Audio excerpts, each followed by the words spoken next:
السلام علیکم ورحمۃ اللہ تعالی وبرکاتہ۔ الصلاۃ والسلام علیک یا رسول اللہ، الصلاۃ والسلام علیک یا حبیب اللہ صلی اللہ تعالی علیہ وسلم۔ آج کل جب بھی یوٹیوب کھولیے تو کھولتے ہی ایک ایڈ دیکھنے کو ملتا ہے، کھیلو گے نہیں تو جیتو گے کیسے۔ یہ ایڈ برابر دیکھنے کو ملتا ہے، اور آپ کو بتا دوں کہ یہ ایڈ ڈریم 11 کے تعلق سے دیا جاتا ہے۔ آئی پی ایل میچ میں خصوصیت کے ساتھ اس طرح جب بھی آئی پی ایل میچ کا انعقاد ہوتا ہے تو اس طرح کے ایڈ کثرت کے ساتھ آنے لگتے ہیں اور لوگوں کو موٹیویٹ کیا جاتا ہے ڈریم 11 کے لیے۔ تو اب ہمارے سامنے ایک بڑا مسئلہ، ایک بڑا چیلنج یہ آتا ہے کہ اس طرح کے کھیلوں میں پیسہ لگانا اور اس سے پیسہ کمانا یہ ہماری شریعت میں جائز ہے کہ نہیں۔ اسی طرح ایک اور کھیل ہوتا ہے جس کو رمی کہا جاتا ہے، یہ بھی آن لائن گیمنگ میں کافی زیادہ مشہور ہے۔ تو اب شرح میں ہمیں ان دونوں کا مسئلہ جاننا ہے کہ رمی ہو چاہے ڈریم 11 ہو، اس طرح کے کھیل کی شرعی حیثیت کیا ہے، اس کو کھیلنا کیسا ہے، اور اس کو کھیل کر کے پیسہ کمانا ہماری شریعت میں جائز ہے یا نہیں، ہمیں یہ جاننا ہے۔ تو دیکھیں، اس طرح کے جو آن لائن گیمنگس ہوتے ہیں، چاہے وہ ڈریم 11 ہو یا رمی ہو، ان سب کی شرعی حیثیت جوا کی ہوتی ہے۔ شرعی حیثیت جوا کی ہوتی ہے، کیونکہ آپ بھی اگر رمی کھیلتے ہوں یا اس کا اپلیکیشن ڈاؤن لوڈ کیے ہیں، اسی طریقے سے اگر آپ نے ڈریم 11 کے اپلیکیشن ڈاؤن لوڈ کیے ہیں تو آپ نے وہاں پر دیکھا ہوگا کہ آپ کو ایک ٹیم بنانی پڑتی ہے، اور ٹیم بنانے کے لیے اپلیکیشن کو انسٹال کرنے کے لیے آپ کو پیسہ بھی پے کرنا پڑتا ہے۔ اور میں نے خود یوٹیوب کے کچھ کلپس دیکھے ہیں جس میں ڈریم 11 کے تعلق سے میں نے دیکھا کہ وہاں پر آپ کو ٹیم بنانے کے لیے بھی کچھ پیسے پے کرنے پڑتے ہیں۔ جیسے کسی میں 49 روپیز کا ہوتا ہے، کسی میں 100 روپے کا ہوتا ہے، الگ الگ اس کے کیٹیگریز ہیں کہ آپ کتنا سے کتنا پیسہ لگا سکتے ہیں۔ یہ تو 1000 2000 10,000 تک پہنچ جاتا ہے۔ تو بہرحال ڈریم 11 ہو چاہے رمی ہو، ان کھیلوں میں آپ کو پیسہ لگانا پڑتا ہے، اور یہ جب پیسہ آپ لگا کر کھیلتے ہیں تو کبھی ایسا ہوتا ہے کہ آپ بہت سارا پیسہ جیت جاتے ہیں، اور کبھی ایسا ہوتا ہے کہ آپ کو ناکامی ہاتھ آتی ہے اور آپ نے جو بھی پیسہ انویسٹ اس میں کیا ہے وہ آپ کا پیسہ ضائع اور برباد ہو جاتا ہے۔ تو اب ایسی صورت میں ہماری شرع کا حکم یہ ہے کہ جہاں پر ہار جیت والا مسئلہ آ جائے، کبھی جیت ہو اور کبھی ہار ہو، اور جب ہار ہو تو اس صورت میں مسلمان کا مال جو کہ مال محترم ہوتا ہے وہ ضائع اور برباد ہو جاتا ہے، اور جان بوجھ کر ایک مسلمان کو اپنے مال کو ضائع اور برباد کرنا کسی بھی طرح سے جائز نہیں ہے۔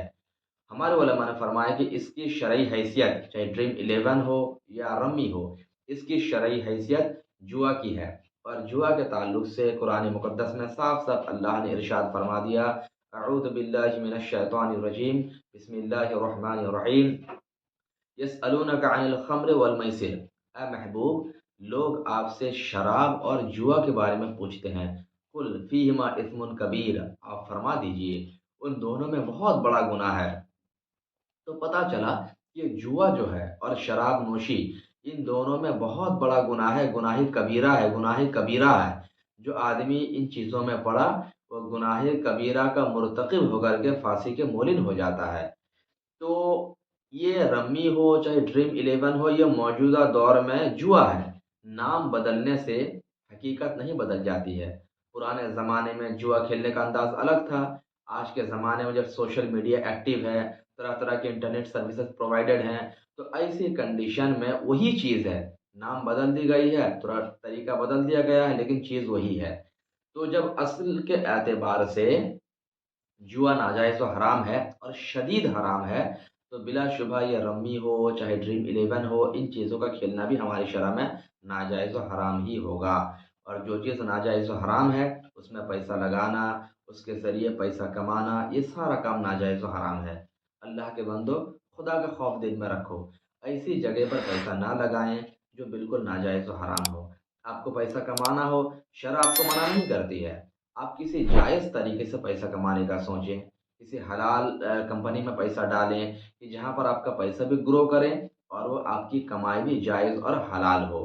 حرام کاموں سے بچیں، اللہ رب العزت ہم سبوں کو صحیح سمجھ عطا فرمائے۔ یہ ساری چیزیں بلا شبہ جوا کے کیٹیگریز میں آتی ہیں، اسی بنا پر ہماری شرع ان چیزوں میں پیسہ لگانا، ان کو کھیلنے سے بالکل منع کرتی ہے۔ اور موجودہ دور میں ہم نے تو دیکھا کہ اگر فقط کھیل تک بات ہوتی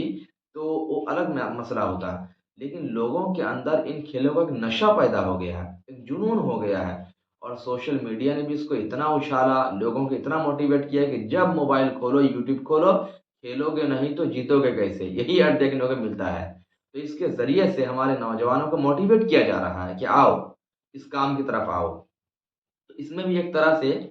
غیر قوم کی بہت بڑی سازش ہے کہ کسی طریقے سے مسلمانوں کو حرام خوری میں مبتلا کر دیا جائے، حرام کاموں میں لگا دیا جائے، تو نام بدل بدل کے لوگوں کو بہکانے کی کوشش کی جا رہی ہے۔ اور یہ سب اپلیکیشنز مسلمانوں کے ہیں بھی نہیں، یہ سب یہودیوں کے اپلیکیشنز ہیں جو مسلمانوں سے دشمنی کے بنا پر اس طرح کا کام انجام دیتے ہیں۔ تو اسی بنا پر ہم مسلمانوں کو چاہیے کہ ایسے ہر ناجائز و حرام ذریعے سے ان کاموں سے بچیں، اور بچ کر حلال طریقے سے پیسہ کمانے کے بارے میں سوچیں، اور اللہ رب العزت حلال کمائی میں بے شمار برکتیں بھی عطا فرماتا ہے۔ حرام کمائی دیکھنے میں تو لگے گی کہ بہت زیادہ اچانک سے آ جاتی ہے، لیکن پھر وہ پیسہ، وہ کمائی کہاں چلی جاتی ہے اس کا اندازہ بھی نہیں لگ پاتا ہے۔ اللہ رب العزت ہم سبوں کو حلال ذرائع کے ذریعے پیسہ کمانے کے توفیق عطا فرمائے، اس طرح کے غلط کاموں سے بچنے کے توفیق عطا فرمائے۔ السلام علیکم ورحمۃ اللہ تعالی وبرکاتہ۔